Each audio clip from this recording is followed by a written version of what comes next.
mess. In recent weeks, the Northland has seen a string of water-related emergencies. That includes a man who died cliff jumping at Tattagouche State Park and another who was killed when he was swept into Lake Superior near Lutsen. A woman was found dead on Lake Vermilion, and a man's body was located floating near his canoe north of Chisholm. That was just all last week. Then over the weekend, 4 young girls were rescued from an island off Black Beach near Silver Bay.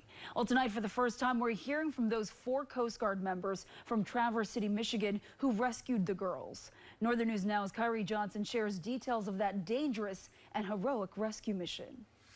The 4 Coast Guard members say it was a challenging rescue, and because the survivors were kids, they knew time was essential, saying from the moment they were deployed to help to the moment the last girl was rescued took just over 5 hours. Around 8 p.m. on Saturday, a 911 call came in to the U.S. Coast Guard about 4 daughters aged 14, 13, 10, and 8 being stuck on an island after paddleboarding on Lake Superior. And hey, wake up, the alarm's about to go off, you're about to have a long night. And then he gave me the details of the case. Because the water conditions were too dangerous at the time for a boat rescue, the U.S. Coast Guard helicopter stationed in Traverse City, Michigan, were called in to help. There was about 6 to 8 foot swells crashing against the rock, and so basically it wasn't safe for any surface assets to get close enough to actually affect a rescue. So it was really rescue by air became the only option. The team said the rocky terrain of the boulder, the windy conditions, and the fact that it was nighttime made the rescue more difficult. On top of that, concerns were growing of the girls getting cold. Once the helicopter arrived on scene around 1 a.m. Sunday, the rescue swimmer dropped down onto the island immediately.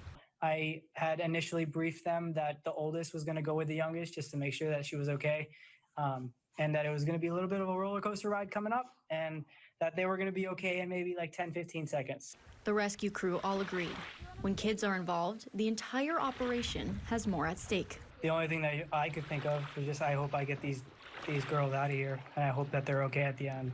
I handed them off to their parents, and I know that they were more than excited to see them. For one of the crew members, this was his first rescue mission. The crew says it's always a good reminder that Lake Superior and any body of water can change in an instant, and to be aware of your surroundings to stay safe. In the studio, Kyrie Johnson, Northern News Now. Kyrie, thank you. And this team from Traverse City is the closest air rescue to the Twin Ports for the U.S. Coast Guard. They cover rescues on Lake Superior, Lake Michigan, and the northern part of Lake Huron.